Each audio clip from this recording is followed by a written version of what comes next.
Hoy iniciamos el capítulo 4 del Evangelio de Juan.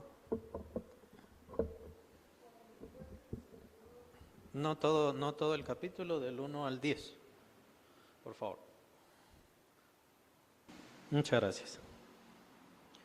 Este es un pasaje, a mí me gusta bastante, es bastante interesante el pasaje, viene a relajar un poquito tanta la fuerza del capítulo 3 del Evangelio y es un poco más suave. Y nos habla de un tema muy interesante desde los mismos labios del Señor que tiene que ver con la adoración. Vale la pena entonces revisar desde los puntos y los detalles más valiosos todo este pasaje. Y, creo, hasta donde entiendo, interpreto, que aquí nos está dando nos está situando en un lugar determinado del ministerio del Señor. Juan no nos quiere decir directamente ya encarcelaron a Juan el Bautista, pero pareciera que es eso lo que indica, debido a que viene la cuestión de que él ya estaba bautizando más, viene la aclaración que lo veíamos, pensábamos que estaba en otro evangelio, pero no, está en este evangelio, donde Jesús no era el que bautizaba, sino eran sus discípulos. Ya hemos visto eso antes. Eso está en el versículo 2. Aunque Jesús no bautizaba sino sus discípulos, a causa de que Jesús bautizaba, es decir, a causa de que la gente estaba viniendo mucho a Jesús, pareciera que es esto, y es lo que da a entender el apóstol Juan, que es esto lo que hace que Jesús quiera ir a Galilea. ¿En qué sentido? Si Jesús ya había ido a Galilea, Caná de Galilea, el primer milagro de Jesús fue en Caná de Galilea. Entonces, siempre se tiene esta costumbre por parte del Señor de subir y bajar. Él iba a Galilea, iba a Nazaret, iba a diferentes lugares. Entonces, cuando aquí dice le era necesario ir a Galilea, pues se refiere a una situación más fuerte. Se refiere a un conflicto que se estaba dando precisamente desde el primer año de ministerio. En el primer año de ministerio, el Señor Jesús fue tanto su ministerio, se levantó tanto, tuvo tanta fama, tanto poder y tanta manifestación que ya empezaron a perseguirlo desde ese momento. Desde ese momento ya estaban persiguiéndolo. Y es como una especie de persecución la que se levanta, con la cual Juan el Bautista es arrestado. Y entonces ya querían empezar a buscar a Jesús. Pero entonces por esa razón es que Jesús muda su ministerio, así le llamamos, o mueve su ministerio hacia Galilea. Entonces, cuando dice versículo 3, y se fue otra vez a Galilea, no está hablando de esos viajes de subir y bajar, sino de quedarse allá. Parece indicar, nosotros ya sabemos, que es a partir del arresto de Juan el Bautista que se da el segundo año de ministerio de Jesús. Y el segundo año de ministerio de Jesús fue en Galilea. ¿Se recuerdan el principio de Lucas? O en los primeros capítulos de Lucas, los principios del ministerio del Señor Jesús, cuando va a Nazaret, después de su bautismo, menciona Lucas, después de la tentación, va a Nazaret, y es en Nazaret donde tratan de quitarle la vida, otra vez. Entonces, ¿a dónde se va? Se va a Galilea, a esas áreas del lago de Galilea. Entonces, pareciera indicarnos aquí el apóstol Juan que ya se está iniciando el segundo año de ministerio de Jesús. Solamente lo inferimos, porque la verdad es que no lo dice claramente. Recordemos que la señal es el arresto de Juan. Juan es mencionado acá solamente así, que Jesús bautizaba más que Juan, y en el capítulo 5 se haría la última referencia prácticamente en el Evangelio de Juan, cuando Jesús ya habla como en un pasado sobre Juan el Bautista. Jesús habla en forma de pasado. Entonces pareciera indicar que ya Juan el Bautista había fallecido para el capítulo 5. Entonces, nuevamente estaríamos en el segundo año de ministerio de Jesús, esto es en Galilea. Pero en este camino de bajar, porque la idea es esa, siempre cuando se va hacia Jerusalén sería subir, así lo trata la Biblia, y siempre que se aleja de Jerusalén significa bajar.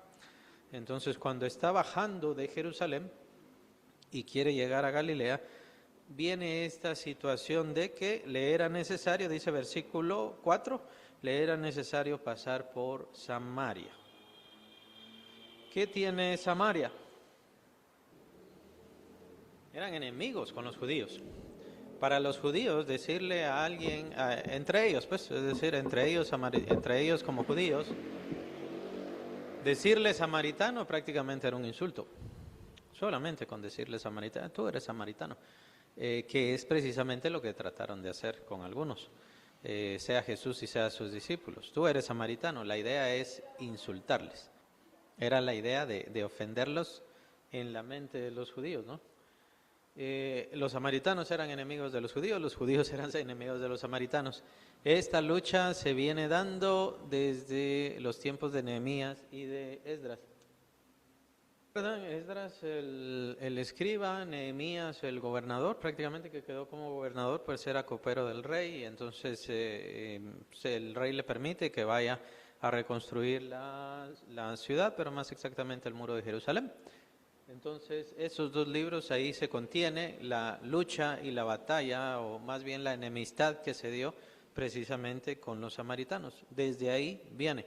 O sea, estamos hablando están los 400 años de silencio y el tiempo que estaban Nehemías con todo esto. O sea, es una enemistad de casi 500 años. Imaginen, ¿no? Esa es la enemistad entre los judíos y los samaritanos. Por eso y este es el trasfondo precisamente de la parábola del buen samaritano. La parábola del buen samaritano era una crítica bastante severa, muy, muy severas, a los fariseos sí, pero a todo el pueblo judío. Para los judíos recibir esto de la parábola, o sea, nosotros la escuchamos y es muy bella. La parábola del buen samaritano es muy hermosa, por supuesto, pero un judío no la ve así, especialmente de los tiempos de Jesús. No recibiría de esa buena manera la parábola del buen samaritano. Era una crítica contra ellos, era un señalamiento. Y no digamos, pues, de aquellos de quienes hablaba la parábola. La parábola habla de los sacerdotes, la parábola habla de los fariseos. Entonces, directamente, ¿no? Entonces es contra ellos, pero es contra todo el pueblo judío, precisamente por la enemistad. Ahora, ¿de dónde venía el pueblo samaritano? ¿Por qué tomaron ese odio? ¿Por qué tomaron esa gran lucha entre los samaritanos y los judíos? ¿Será que era un problema de tierra? ¿Será que era un problema de religión? Bien, por eso es que debemos estudiar el trasfondo de todo esto. Cuando los evangelistas dicen, es que era una samaritana, o tenía que pasar por el territorio de Samaria, entonces tenemos que entender qué pasaba con ese pueblo, cuál era la situación y por qué más adelante la mujer se sorprende. La mujer se sorprende, ¿por qué me hablas? Tú eres judío, ¿por qué me estás hablando? Los judíos no se tratan, los judíos no se llevan con los samaritanos. Este era un lío que inició o tiene sus raíces desde hace bastante tiempo. Aquí nada más con esto de Esdras y Nehemías vemos apenas casi 500 años, pero en realidad el problema lleva más tiempo. ¿De dónde vienen o cuál es la raíz de los samaritanos? Los samaritanos, hasta donde se sabe, los samaritanos vienen de la raíz de Efraín. Hasta donde se sabe, descienden de Efraín. Descienden de la tribu de Efraín. El problema es que debido a que quedaron solos, quedaron entremezclados. Bueno, entonces, ¿quién es este Efraín? Si quieren, ¿de dónde viene el nombre? Efraín, y también en qué se convirtió. Efraín es hijo de José, descendiente de José. Ahora, ¿se recuerdan cuál era el hermano de Efraín? No lo voy a apuntar, pero es obviamente otro hijo de José. Eran dos los hermanos. ¿Hijos de José? Manasés y Efraín, ahí está. Esos son los hijos. No lo voy a apuntar, pero si quieren lo apuntan ustedes. Manasés y Efraín. ¿Qué pasó con esos dos? hijos, ¿y en qué se convirtieron? Sí le dieron tribu a José, lo que pasa es que le dieron doble porción. Por eso es que Efraín y Manasés se convirtieron una tribu cada quien. Cada uno se convirtió en una tribu. Entonces estaba la tribu de Efraín y estaba la tribu de Manasés. Estos, ¿por qué los dos? O sea, eran hijos de José, porque a José le tocó doble porción de bendición, a causa de, obviamente, todo lo que hizo. ¿Ya? Ajá. En ese momento fue necesario precisamente para que fueran salvados ellos, para que fuera salvado el mundo y para que pudieran mantenerse, o sea, crecer sin arruinar las tribus. Mientras tanto que ellos estaban creciendo y volviéndose en una nación, dejaban de ser clanes, dejaban de ser tribus ya formalmente. O sea, sí eran tribus, pero se volvieron en una nación de varias tribus para que este crecimiento se diera lo mejor posible, lo más limpio posible, lo más limpio en el sentido espiritual, en el sentido de sangre, en el sentido de descendencia, que no se entremezclaran, como pasó con los edomitas, los descendientes de Saúl, como pasó con Amón y con Moab, los descendientes de Lot.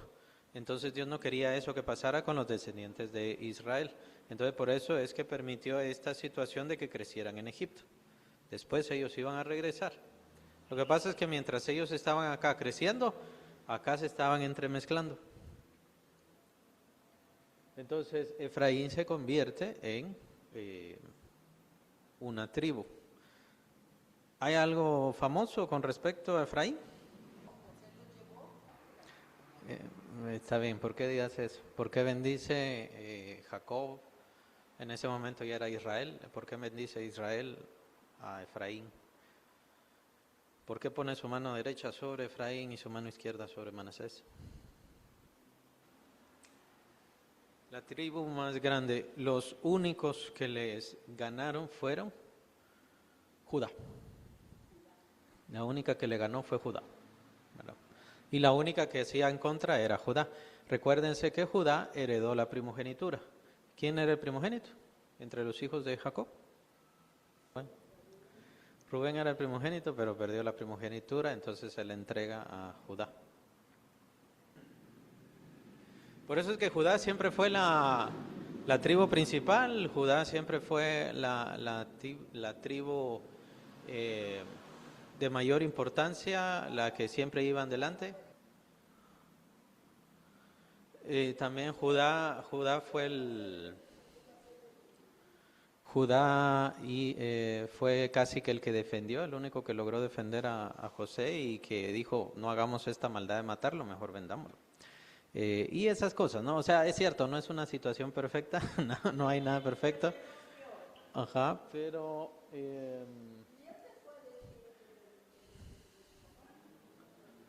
sí, son varias cosas, pero no fue tanto como Rubén. Rubén sí hizo cosas terribles, sí. Y se demuestra en sus descendientes. Tiene que ver con, si no estoy mal, es en el capítulo 20 de Éxodo, donde dice, yo visito la maldad de los padres sobre los hijos, hasta la tercera y cuarta generación. Es bien interesante todo esto. Bien, de las tribus más grandes, yo le puse la tribu más grande, pero ya mejor tengamos esa salvedad, es de las tribus más grandes, la única que le logró hacer la contra a Judá. Y que ahí sí cuando se divide, pero no son las tribus, se divide el reino. Todo el reino de Israel, las 12 tribus de Israel, se dividen, ¿se recuerdan? Entonces se convierte la tribu del sur y la tribu del norte. ¿Quién era el principal en la tribu del sur? O en el reino, perdón, ahí ya es reino, porque ya era un reino. Recuerden que esto es después de David, en los tiempos terminando Salomón. El reino del sur era Judá. ¿Y el reino del norte? Se le llamó Israel, pero llegó a ser absorbido tanto por Efraín, que ya en los mismos profetas van a encontrar mucho el nombre de Efraín. En los profetas cuando están leyendo, entonces Efraín hice esto y a Judá hice aquello. Muchas veces el Señor se refiere a la tribu sobresaliente, a la tribu principal. Y en el caso del reino del norte es la tribu de Efraín. Y entonces ahí ya entraríamos al reino del norte. El reino del norte no es Efraín, solo es porque es tan grande, se volvió tan grande y tan importante la tribu de Efraín, que literalmente dominó a todas las demás. Entonces, así como, recuérdense que el reino del sur no es Judá. El reino del sur están los levitas, en el reino del sur está la media tribu de Manasés, en el reino del sur está Benjamín. ¿Se recuerdan un benjamita famoso? Un benjamita famoso. O sea, ese benjamita no es judío. Pablo es benjamita. Pablo es descendiente de la tribu de Benjamín. Él formalmente no es judío. Él es benjamita. Pero ¿qué pasa? Judá absorbe. Judá gobierna. Entonces, mejor ya toman todos el mismo gentilicio. Pero todos los que estaban en Judá no eran judíos. Así de la misma manera, todos los que estaban en el reino del norte no eran de Efraín. Pero Efraín absorbe a todos ellos, por así decirlo. Efraín es más importante. ¿Se recuerdan que Dios dejó solamente un santuario al cual adorar? Cuando se dividen los dos reinos, ¿qué sucede? Si solamente había un santuario. En los tiempos en que se divide el reino, estamos hablando de los tiempos de Roboam I, hijo de Salomón. Entonces ahí, ¿cuál era el santuario? ¿El templo de? ¿Ah? ¿Templo de? El templo de Salomón. Solamente había un templo, no se podían hacer dos templos, y ahora el reino estaba dividido. Entonces, ¿qué empezaron a hacer? El rey entonces era Jeroboam I. Y entonces empezó a ver que los del norte, o sea, los de su reino, ¿qué hacían? Iban al templo, o sea, subían a Jerusalén con sus enemigos, con los que no quería que fueran. Entonces, ¿qué hace? Empieza la idolatría. Y es ahí donde viene la famosa ciudad de Samaria. Que empezó esa división religiosa, ese conflicto religioso, ese conflicto en contra del Señor, que al final terminó en la destrucción de todo el reino del norte. Pero no todo el reino del norte fue destruido por los asirios. Obviamente toda esa historia es bastante larga. No todo el reino del norte fue destruido por los asirios. Se entiende que quedaron unos grupos siempre, o algunos, descendientes de Efraín. Y después de la destrucción de Samaria, porque también al reino del norte se le conoce mucho como Samaria, en los profetas. Entonces, después de la destrucción de Samaria, después de la destrucción del reino del norte, ¿qué viene? El cautiverio del sur. Pero algunos pocos que quedaron de Efraín son los que están ahí en el norte. Se van en cautiverio los judíos, ¿se recuerdan? En Babilonia. Pero ahí queda este grupo, por eso puse que estos samaritanos prácticamente son descendientes de Efraín, según se entiende, y de otros, porque se empezaron a entremezclar.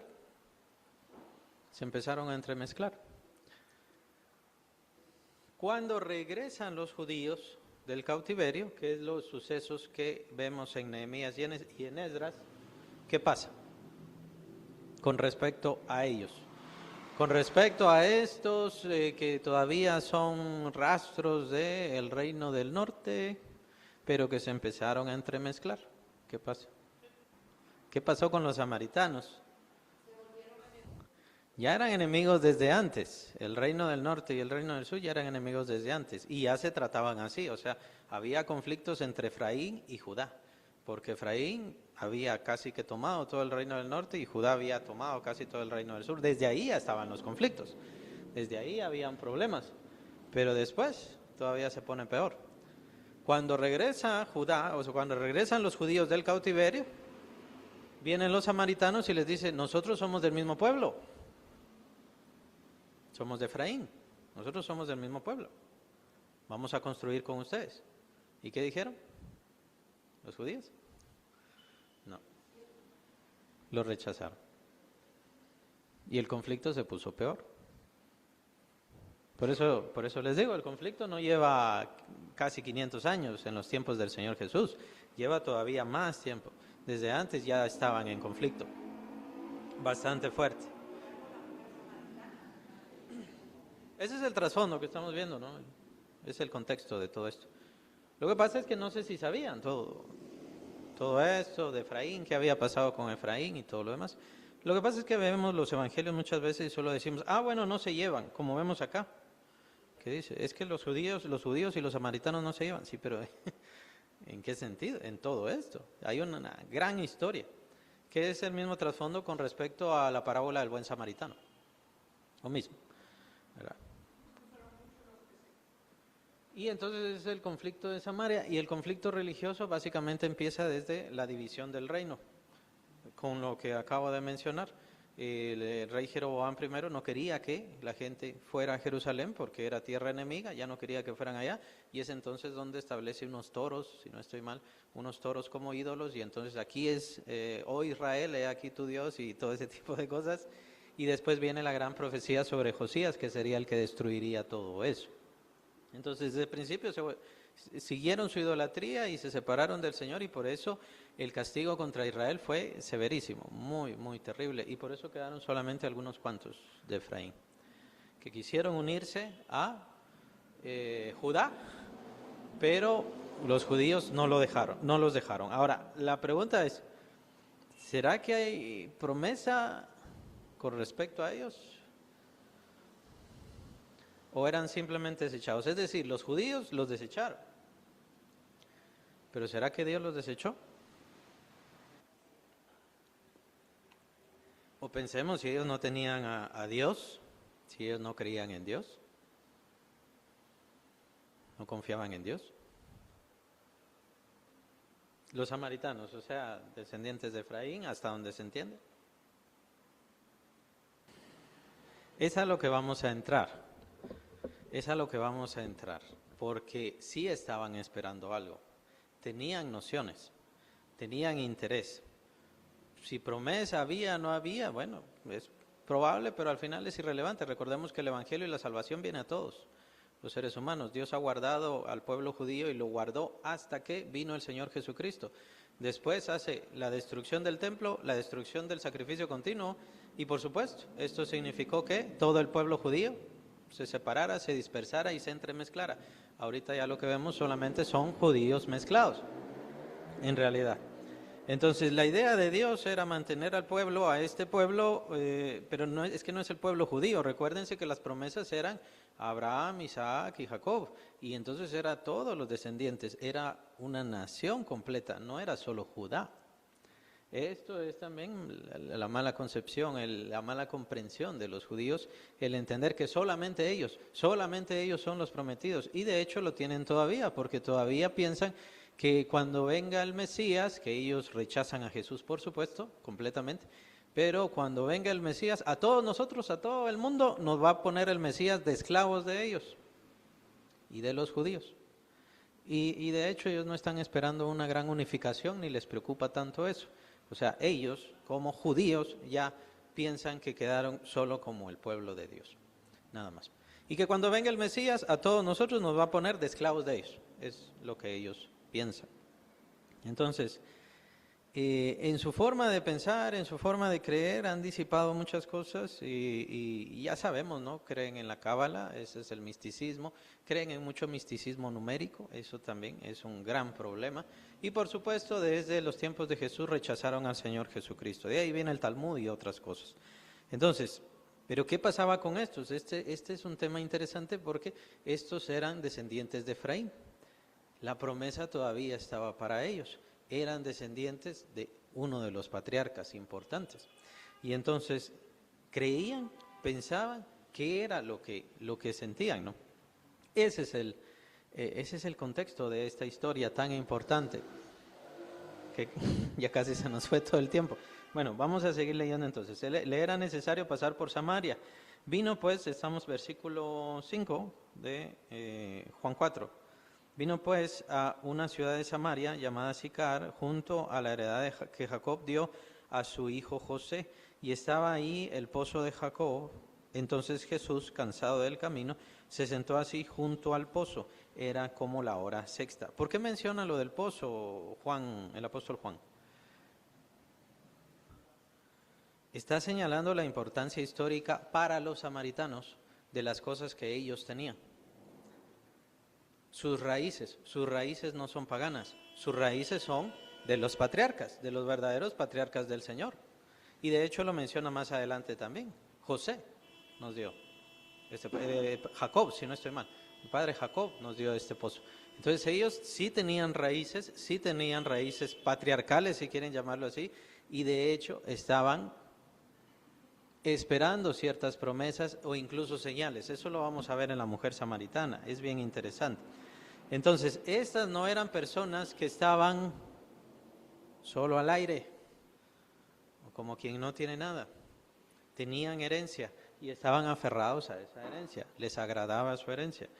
Creo que es esto lo que está señalando, y después, más adelante, ya lo señalará la mujer misma, la mujer samaritana.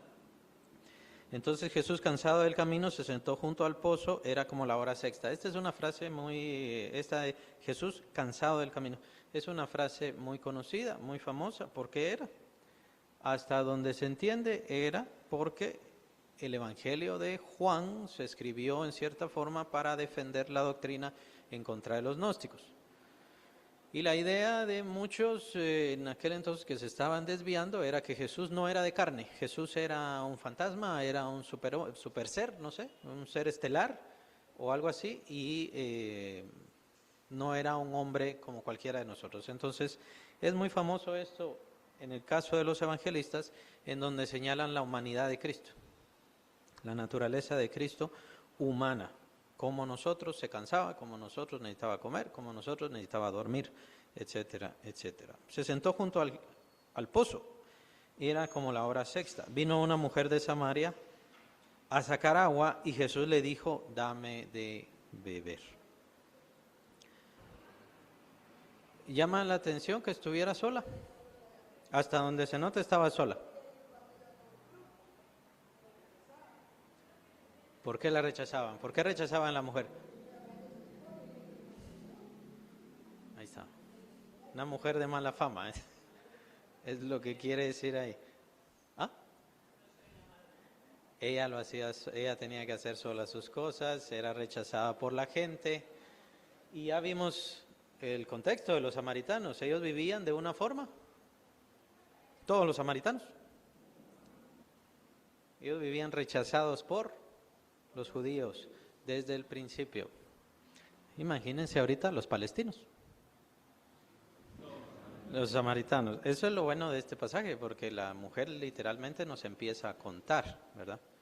¿Qué es lo que hacía? Entonces es mejor que vayamos sobre esos pasajes y sobre esas palabras de la mujer, ¿verdad? ¿Qué es lo que hacían? ¿Cómo lo hacían? ¿Qué estaba esperando? Porque también el Señor le responde en ese sentido, ¿verdad? Entonces ya vamos a ir viendo. Lo que sí es cierto, y al menos lo que sí podemos entender, es que ellos no bajaban a Jerusalén.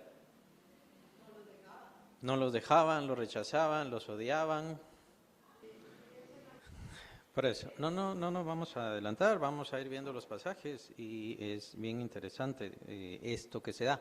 Tiene que ver con la adoración, es muy importante todo esto. Y por supuesto vamos a seguir viendo las cuestiones de la adoración que ya las aplicamos hacia nosotros. Vamos a ver, a sacar agua, dice que vino la mujer, versículo 7, dame de beber, le dice el Señor. Esto es muy famoso, mi papá siempre decía, esta es una buena forma de evangelizar. ¿Cómo? Pidiendo favores, algo sencillo. ¿Me puede dar la hora? ¿Me puede dar eso? ¿Me puede dar tal ubicación? ¿En dónde se encuentra tal? Y así se empieza una conversación. Es muy interesante que el Señor está empezando una conversación. La mujer, si se dan cuenta, va a sacar agua, ella sola, lejos de las mujeres, porque las mujeres mismas la rechazaban. Ella solamente está ahí sacando agua. Ella no está, sabe que no hay una búsqueda de conversación con Cristo. Ella no lo tiene, pero ella tiene la necesidad de sacar agua, ¿no?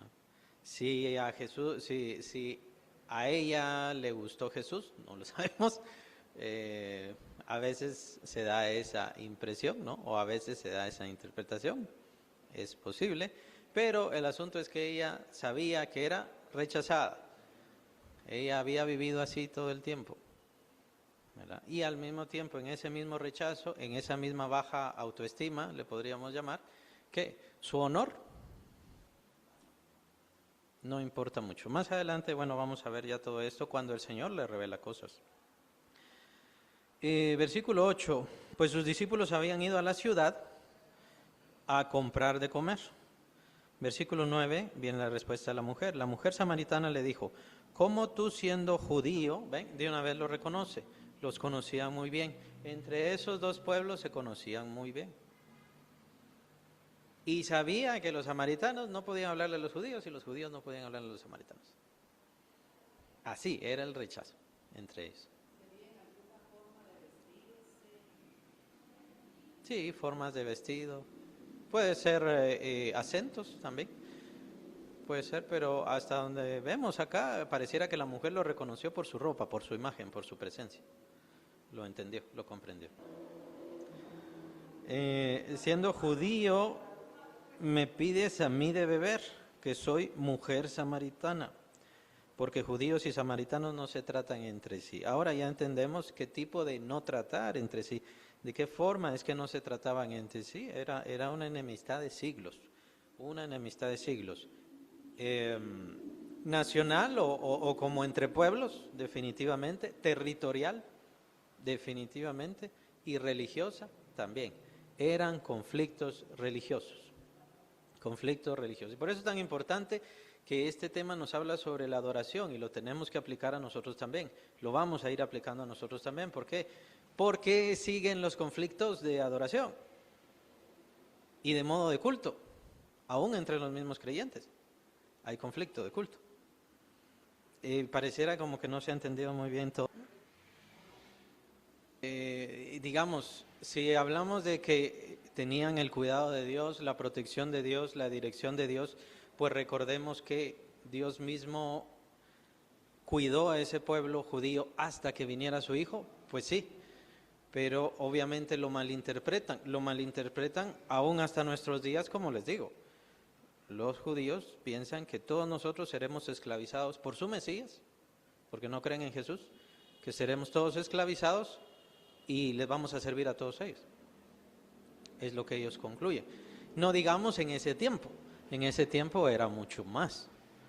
Entonces, imagínense la forma de pensar, no que lo hayan hecho directamente, pero la forma de pensar. Si ahora piensan así, en aquel entonces ellos veían a un samaritano y tú deberías nada más limpiarme los pies y ya estuvo, y ni siquiera dirigirme la palabra. Yo no tengo nada que dirigirte la palabra. Tratar en esa forma despectiva, casi como tú deberías estar bajo mis pies.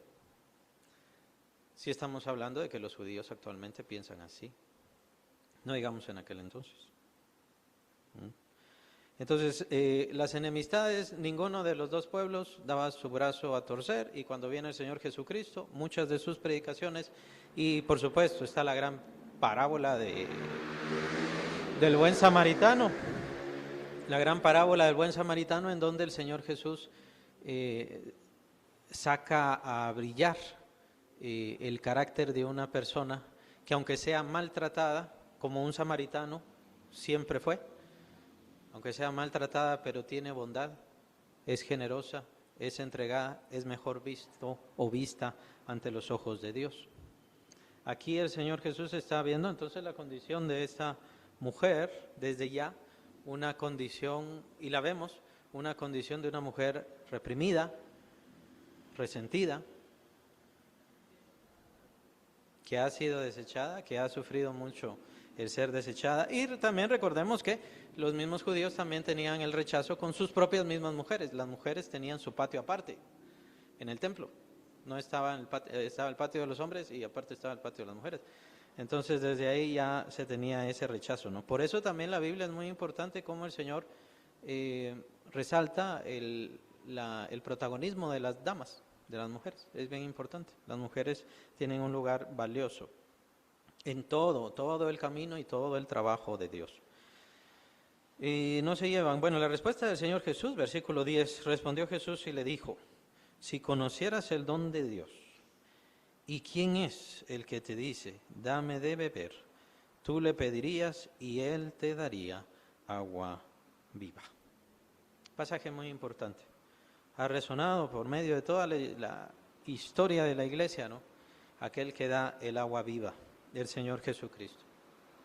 ¿A qué se refería el Señor Jesucristo? El mensaje de salvación Recuérdense que venimos del capítulo 3 de Juan, en donde se nos habla mucho. ¿Se acuerdan el principio de la conversación con Nicodemo? ¿De qué habla? Nuevo nacimiento, te es necesario nacer de nuevo, que también ahí habla de la religión. Nicodemo era muy religioso, pero dice el Señor, te es necesario, necesitas nacer de nuevo. Esto es lo que debes hacer. Claro, él traía el nuevo nacimiento, no era culpa de Nicodemo el que no estuviera ya como un nuevo nacido. Tenía que venir Jesús, hacer la purificación y todo lo demás. Pero resaltan mucho esas palabras, te es necesario nacer de nuevo. Él venía a traer el nuevo nacimiento, la llenura del Espíritu Santo, el que seamos nosotros declarados templo de Dios, ser comprados por la sangre de Cristo, y entonces Él pone su Espíritu en nosotros.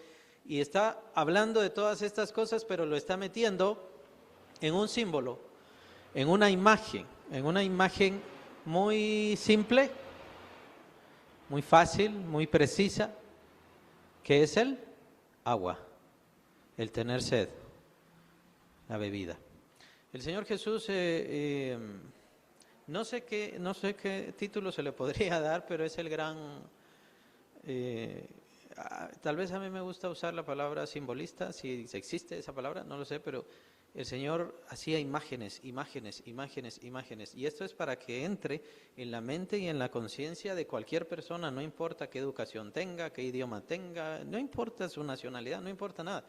Todo ser humano, el mensaje de Cristo es tan universal porque Él utiliza estas imágenes tan simples, tan sencillas. Tener sed, todos sabemos lo que es tener sed. Beber agua después de tener sed, todos sabemos lo que es estar sedientos y poder recibir ese beneficio del agua. Sentimos, ¿no?, la vida, sentimos ánimo, ya nos sentimos saciados, ya podemos hacer otras cosas.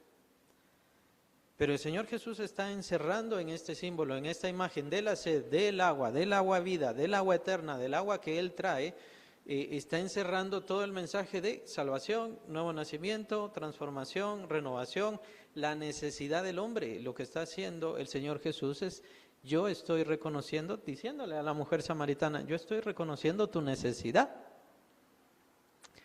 Necesidad, ahí sí, porque lo vamos a ver más adelante. ¿Cómo has tratado de satisfacer tu necesidad? Casi se lo está diciendo. ¿Cómo trató la mujer de satisfacer su necesidad?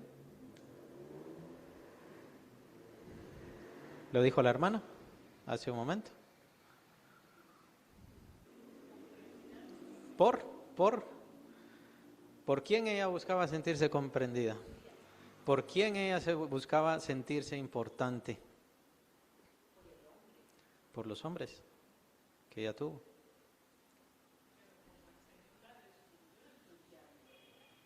No, ahorita no vamos a entrar a eso todavía. Es bien interesante cómo el Señor habla al corazón. ¿Qué hace la religión con respecto a una persona pecadora? ¿Qué hacemos nosotros, los creyentes, con una persona pecadora? Malvado, malvada, perverso, perversa. Ajá. Ahora, está bien, incluso si no estoy mal es Judas, creo que lo menciona, que hay que cuidarse, ¿no?, del pecado de otros, hay que cuidarse, hay que procurar el bien para ellos, pero hay que procurarse. Incluso como dice Pablo, el que crea estar firme, mire que no caiga, o sea, que no sea tentación para uno. Pero esa es una cosa, y otra cosa es rechazar a las personas. Jesucristo no rechazaba a las personas, Él no iba con ellos, no estaba con ellos haciendo lo mismo, Él los traía a su vida, no los rechazaba, por eso la imagen del templo es tan importante y tan perfecta. La imagen del templo, sea el de Jerusalén, sea el tabernáculo, o sea, por supuesto, el de Herodes después, es que Dios, su presencia, está ahí escondido, está encerrado en el lugar santísimo. Y ahí nadie puede llegar, nadie puede llegar ahí. La importancia de que Jesús en su ministerio saliera o estuviera ahí en el templo, en la puerta del templo, para oír, para predicar a todos, es literalmente que la presencia de Dios se salió del lugar santísimo y vino.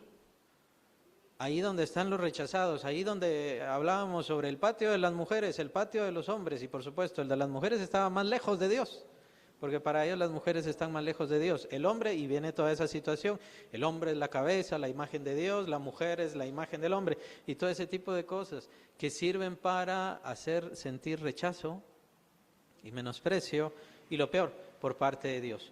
La religión muchas veces, y la forma de adoración bien puede ser, muchas veces lo que provoca es rechazo de las personas que no se acerquen a Dios.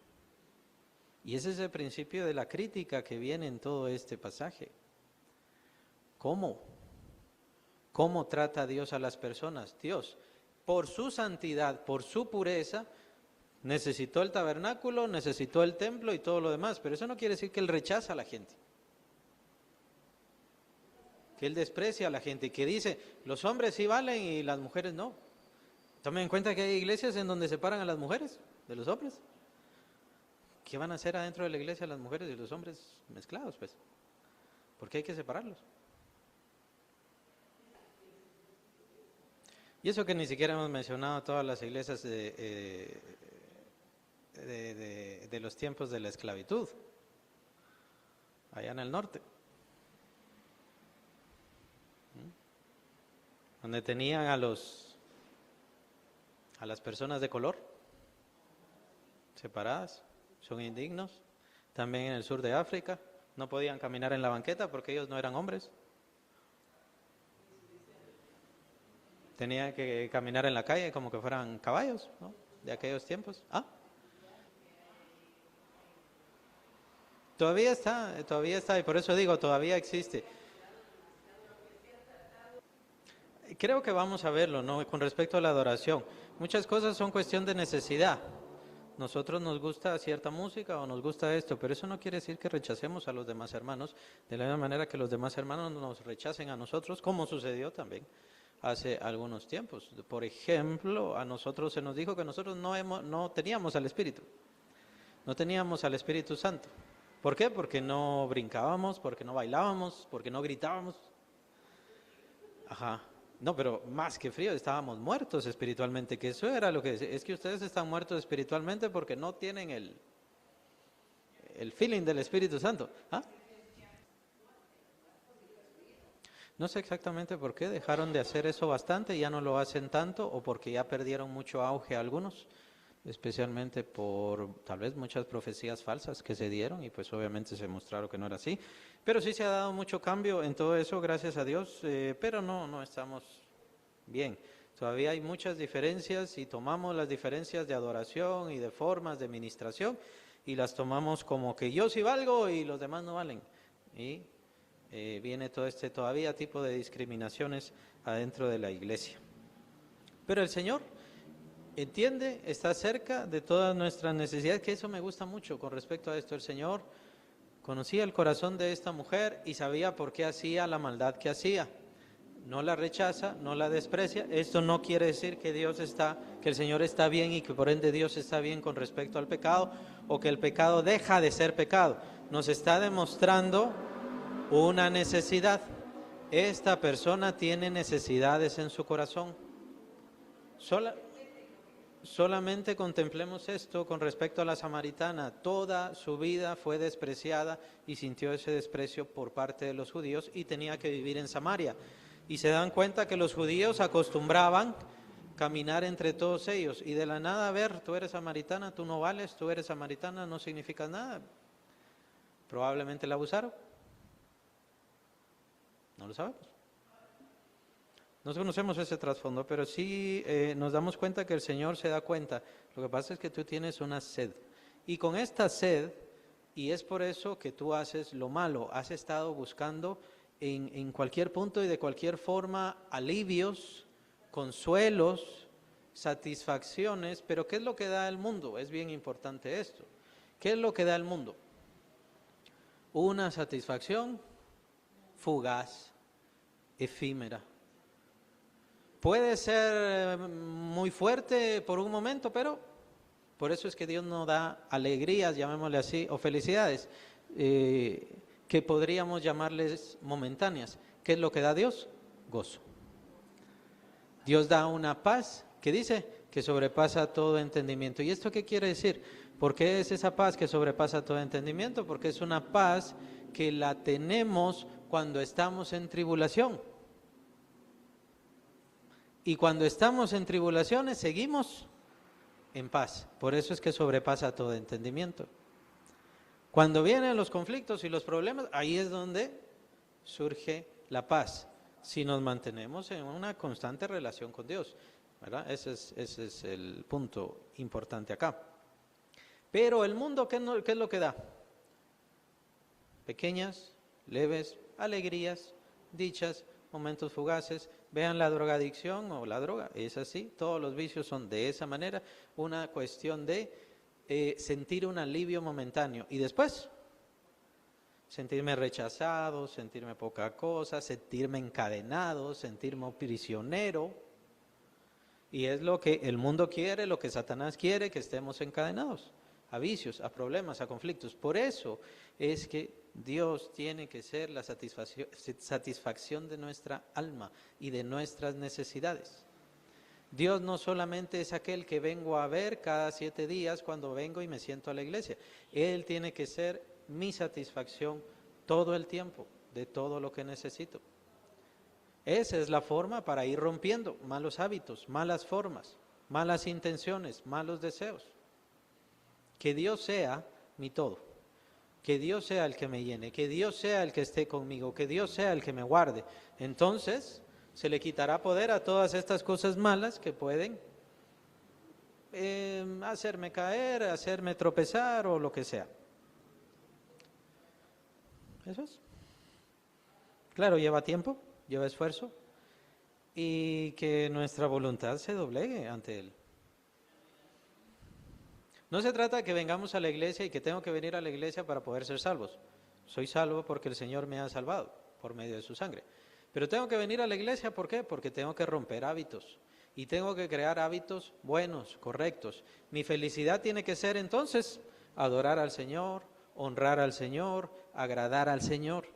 No quiere decir que todo lo demás está mal, obviamente tenemos que trabajar, comer, estar con la familia y todo lo demás, y eso también es razones de felicidad. Por esa razón también el matrimonio no es una cuestión efusiva todo el tiempo. Al principio sí, pero no es que todo el tiempo va a ser una efervescencia de felicidad, porque la felicidad, el verdadero gozo, lo da siempre el Señor, y nuestra relación con el Señor es la que tiene que darnos ese gozo. Hay que leer la Biblia, ¿por qué?